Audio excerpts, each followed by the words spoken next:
गो आधारित कृषि जीवन के अंदर अनेक बड़े बड़ी प्रकार की जो बीमारियां है उसका निदान क्या है? उसका निदान है गाय पालन, उसका निदान है प्राकृतिक आधार पर कृषि करना, और उसका निदान है यहाँ पर वर्मी कंपोस्ट बना करके। ये एक संदेश है, लेकिन इसको एक अभियान बनाना है। ये नरसिंह सेवा केंद्र जो है ये वास्तव में समाज परिवर्तन का केंद्र है और व्यक्ति को जीवन जीने की पद्धति सिखाता है। इसलिए व्यक्ति अपने जीवन में जो कुछ कमाता है वो अपने आगे आने वाली पीढ़ी, अपने बच्चों के लिए कमाना भी चाहिए, एक जवाबदारी होती है। जैसे एक पिता और माता अपने पुत्र को क्या बताते हैं, वो यदि अच्छे कोई आईपीएस अधिकारी है तो उसको अच्छा पढ़ाते हैं और पढ़ने के बाद कहते हैं कि ये फलाना डिग्री यदि प्राप्त कर लोगे तो तुमको इस प्रकार की नौकरी मिल जाएगी। व्यापारी है तो ये बताता है कि ये सामान है, ये नया सामान है, इस भाव में जाएगा, बारीकी से बताते हैं। किसान है तो वो खेत बताता है, ये खेत अपना है, खेत पर वो मेड़ अपनी है, और बारीकी से ये भी बताता है कि मेड़ पर वो पेड़ खड़ा वो भी अपना है।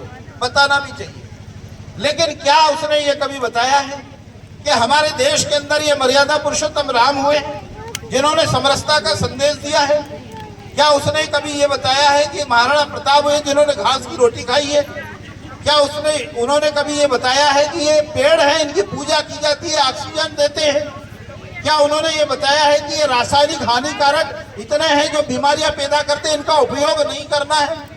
क्या उसने ये बताया है कि एक गौ माता है, नंदनी गाय है, जिनका भगवान स्वयं ने इसकी पूजा की है और इनकी पूजा करते करते उन्होंने इसके अंदर देवताओं का वास होता है और ये हमारे जीवन की रक्षा करती है? कौन बताएगा? इसलिए कुत्ते को घुमाना याद रहा और गाय की रोटी भूल गए, ये संस्कार कभी नहीं देना, क्योंकि निर्माणों के पावन युग में हम चरित्र निर्माण न भूलें। और संस्कार जो दिए जाने चाहिए आगे आने वाली पीढ़ी को वो आवश्यक है। उस खतरे से सचेत होना चाहिए और अच्छी परंपरा, अच्छी संस्कृति और जो संदेश यहाँ से इस प्रकल्प के माध्यम से जो दिया जा रहा है, जो स्वावलंबी कितने प्रकार की वस्तुओं को निर्माण करके लाए हैं, दिखाने के लिए क्यों लाए हैं, बाजार में जाकर बेच देते, लेकिन नहीं, ये गांव-गांव के अंदर प्रारंभ होना चाहिए। गांव-गांव के अंदर जैविक कृषि होनी चाहिए, गांव-गांव के अंदर हर घर में गौ माता का पालन होना चाहिए। ग्राम के विकास से ही देश का विकास। और इसलिए पुराने लोग ये कहते थे कि ग्राम है वहां राम है, क्योंकि कोई निर्भीकता है वहां, किसी प्रकार की चिंता नहीं होती है। इसलिए ये जो प्रकल्प एक दीपक की तरह है, यह एक अभियान बनना चाहिए, और अभियान ही नहीं बल्कि एक बहुत ही अच्छा प्रयास जो किया जा रहा है। इन प्रयासों को निश्चित रूप से हमने तन मन धन पूर्वक इसको सिंचित करना चाहिए। तन से करना, समय देकर के सेवा कार्य करना मैं करता हूं। मन से करना, मन यानी पूरे मन से किया हुआ काम वो सफल होता है।